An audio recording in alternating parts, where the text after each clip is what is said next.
exciting. And that cloud is gonna remain there, hey? I wish it could. So then when it comes back, it's gonna be bam in your face. But it's okay, we will wait.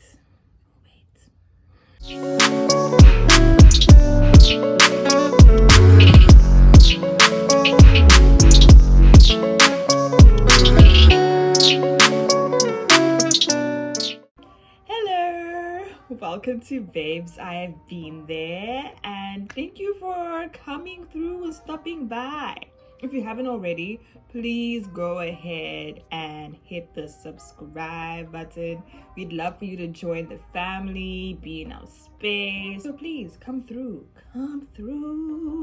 We'd love to have you. In today's video, I, Jerry, will be telling you the story of how I was in a situation of sharing my ex with his ex. Yeah, when you say it like that, it sounds very Inception-y. But that was basically the situation.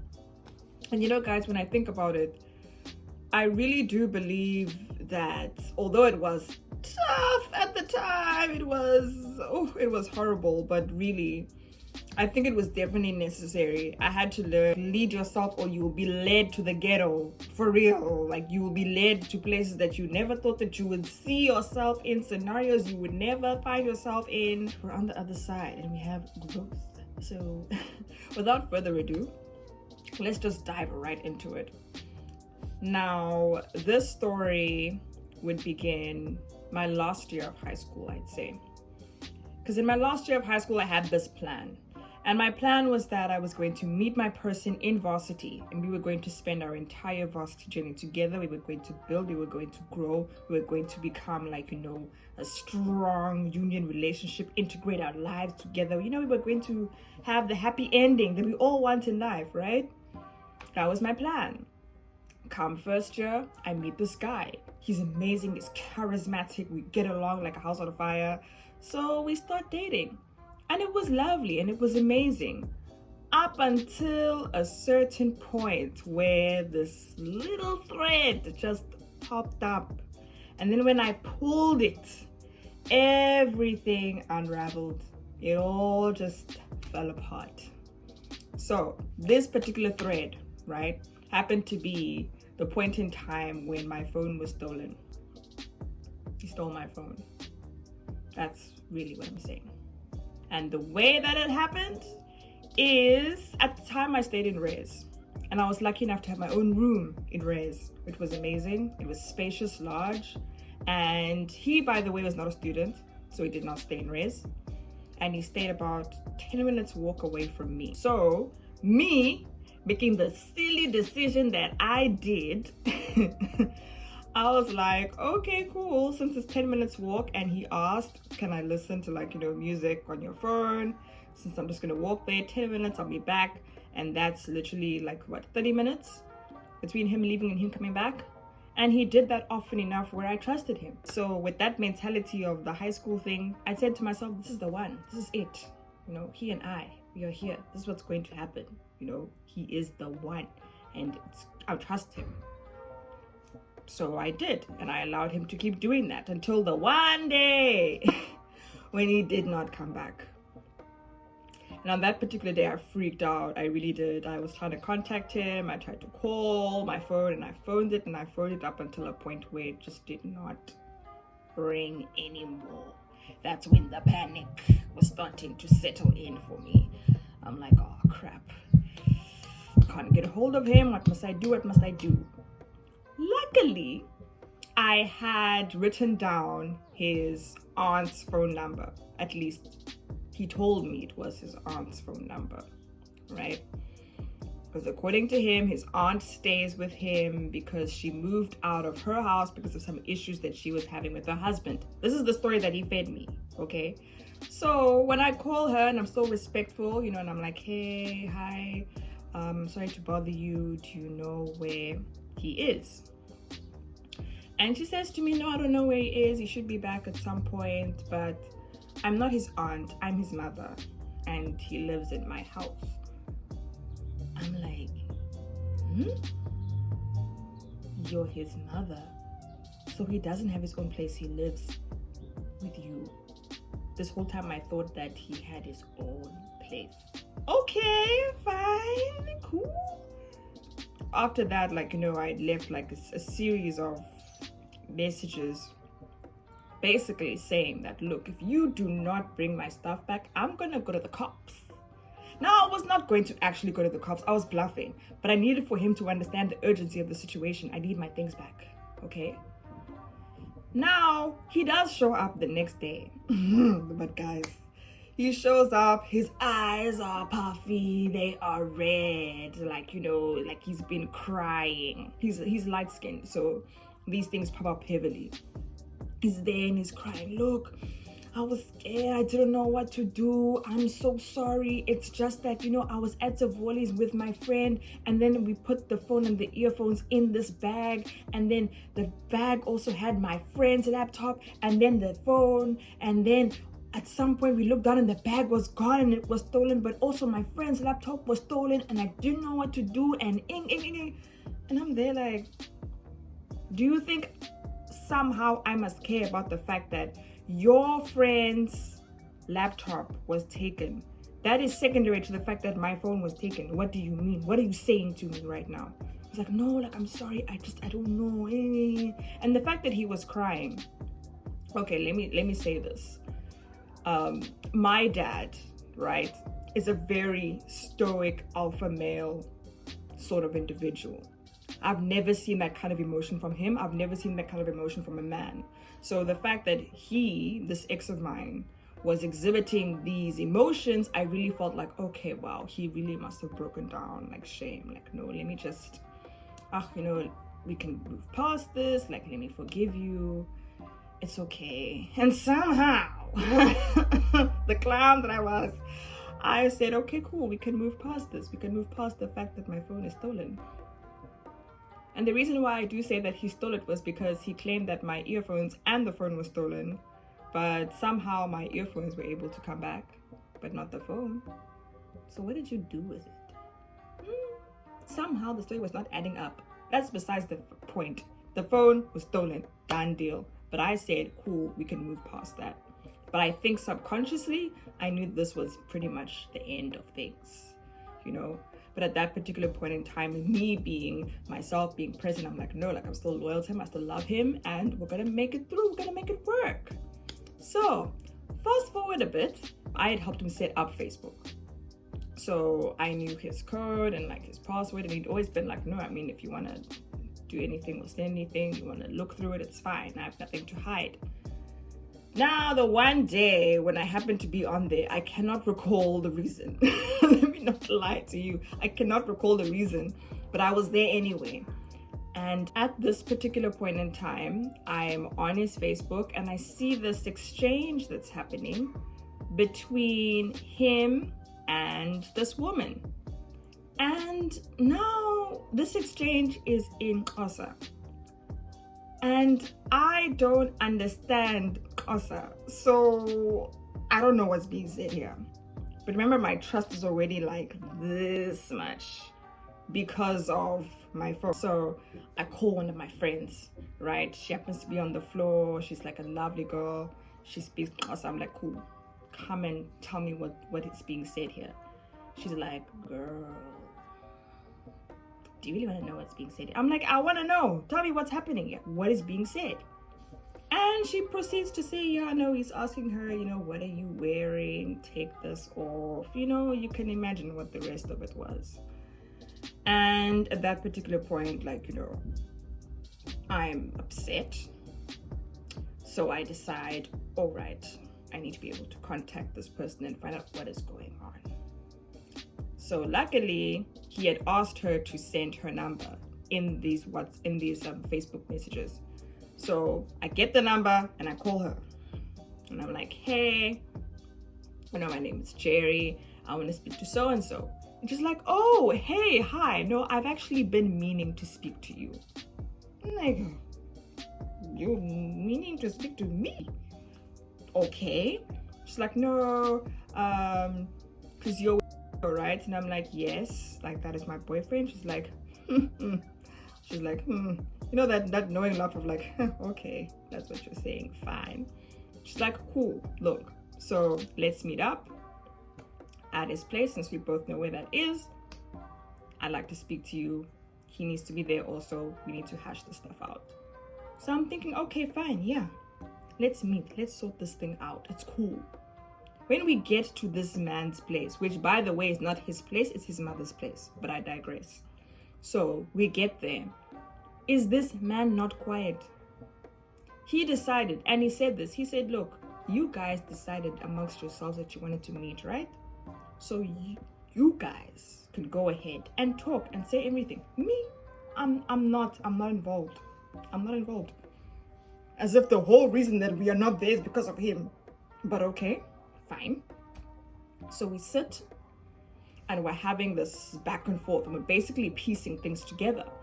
And she's saying, okay, so that time when I was like, looking for him and I was calling and I thought that he was here. And I'm like, yeah, no, he was with me.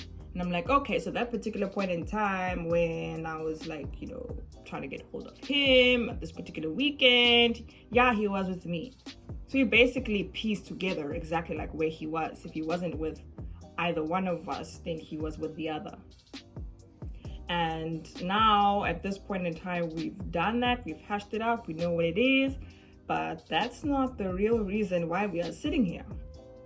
We need to now decide. We know these things. Now what after this? And when I tell you, it felt like one of those Western movies, those Western cowboy movies where each one has like, their gun, and it's like each person is staring at each other like who's gonna flinch first. That's what I felt like the energy was at that particular point in time, because she was like, look, I'm not leaving him, okay? I've been dealing with this guy for years. I know how he is. I know he lies, all these things. But at this point, I have invested too much. I'm not leaving. I'm not leaving him, okay? That's just what it's going to be. And me, my clown, stubborn, prideful self was like, I'm not about to blink. I'm not about to flinch. What do you mean? Even me, I'm not leaving as well. I'm not leaving. Like, he's my boyfriend. I get that, like, at some point you guys had a thing, then apparently he ended it, and then he met me, and now we are together, and now you decided you wanted to come back in, but girl, no. So at this point in time, we have basically stood our ground and said that we're not leaving this guy. Imagine what it must have been happening in his head. He's there like, I made these girls fools and they still will not leave. Wow. Okay. But yes, we were in that space and we looked at each other and then we decided, okay, cool. So then what's going to happen? We're both not leaving. Okay. Then this is what's going to happen then. Girlfriend number 1, girlfriend number 2. I'm like, girl, I am number 1. Petty things like that. But basically we just decided, okay, cool, we're just going to share him. And at that point in time, she needed to go to Claremont to go and buy something. She's like, okay, cool, I'm going to Claremont. Do you want to come? And at that point in time, my reasoning was, I do not want to leave these two together after this conversation so that they can decide to ice me out. No, never. So I'm like, yeah, let's go. And we did. He was in the center. I was on one side. She was on the other side. And we proceeded to go. A full throuple. A full throuple. We decided to go. We went to Claremont. And we existed like that for some time. But now, fast forward a bit to a trip to Hermanus. He had asked her as well. Like, I'm going to Hermanus. Do you want to come? She said she couldn't because of work. I was like, well, I'm down. I'm able to go. So cool, we can go. We go to Hermanus. I meet his mom, I meet his aunt, I meet his sister, and I'm feeling myself. I'm like, yes, I'm the girlfriend. It's me. Yes, I am within. And I had a very selfish moment. This is the moment that I really regret throughout this entire situation, that I think hits me the most, was that at this particular point in time, I was feeling myself. I'm like, yes, I am the girlfriend. They all know me now. Things are coming together. It's making sense. They know me now as the girlfriend. His ex texts me and says, do you know where he is? Like, has he left yet? Do you know? And because he knew that she had texted me that, he was like, oh, but I mean, like, why you even bother? Don't even bother with the message anymore. You're here, be present. So I had the selfish moment of, yes, I'm the alpha girlfriend, so I'm not gonna answer her. But I do answer and I say, I don't know if he's left yet. I don't know. I lied. That, to this day, I hate that I did that. I really, really, really despise that I did that. I understand where it came from. It was a very selfish thing to do all the same. And the way that I felt it properly was the next day, because she actually did eventually show up to Hermanus, and she found her way to where his family was. How she did that, I do not know. But his sister proceeded to call him and say, there's this girl here who's claiming that she's your girlfriend, but I just met your girlfriend that you introduced me to about 3 days ago. So what is going on here? Please come and fix your mess. I don't want to be a part of it. And of course he was embarrassed. So what did he do? He went over there and he basically like kicked her out, chased her and said like, I don't know what you're doing here. I don't understand why you're here. All of these things. And then she texted me and she's like, wow, I genuinely thought that at least even if he tends to lie, that at least you and I could be honest with each other. But if that's how it's gonna be, then wow, it is what it is. And that moment, man, it hit my heart. It hit different. I was like, this is the person that you've become. Really? Wow. Okay. So we left Hermanus. I went back home because it was December period time. So I go back home. He goes back as well. And that is what it is. The next day he calls me. He's there on the phone. He says, hey, and you know when you can tell someone's voice, it's just not okay. It's not quite right. He calls. He's like, hey. I'm like, hey, how are you? You good? He's like, yeah, I'm okay. And I hear in the background, guys, do I not hear in the background, you must tell her that it is over. You must tell her. I'm like, I could figure out, okay, this is exactly what happened. I left and then he went back to go and fix things with her. And she was like, ultimatum time. You need to let her go. And this is what he was doing. He was fulfilling the ultimatum. So I sat there and I listened to him and he said, yeah, I think that we should, that this is not going to work out right now. Timing is just off. I don't think it will work. And I said, oh, okay, so this is what you want? And he said, yeah. I said, okay, cool. Put down the phone. And after that, of course, I was upset. I mean, I cried about it, but I think something in me knew that this thing was going to be done. It is what it is. The next day, mind you, he calls. He's like, listen, that's not what I meant. It was under duress. I'm telling you, that's not what you are the one. You're my one. That's not what it is. I'm telling you. And I'm sitting there like, okaying this man to death. Because I think at that point in time, I had realized, you know what? Is it all worth it? Is it really all worth it? Between the phone being stolen, the trust being lost, the lies about everything, is it really worth it to stay with this person? So at that point in time, I was listening to him pleading his case and I said, you know what? No, it's okay. You've ended it and it's fine. In that entire scenario of me sharing this man, you get to a point in time where you have to, at least at some point, look at your role and what you did. Because as much as it's easy to be like, it happened to me and all these things and I was just innocent. But I know in this particular situation, I was far from innocent. There were certain things that I did as well that were messed up. For example, lying to his ex at that time, because we had decided to be in this 3-way couple. So there was no reason for me not to have been honest with her. She'd always been honest with me. And that was something that I really regretted. The 3 things that I learned from this entire scenario, right, that I will just highlight so that I don't go on and on and on, right? The 3 things that I learned from this entire scenario. 1 is accountability. In this situation, we did not hold this guy accountable, okay? He did a lot of nonsense things. I don't think I held him accountable for the fact that, he was seeing her behind my back, that he had lied about the fact that he was staying with his mother, about his age, about him having qualifications. He had none. Just a bunch of things that he lied about. No, you need to hold people accountable. That leads to my second point, boundaries.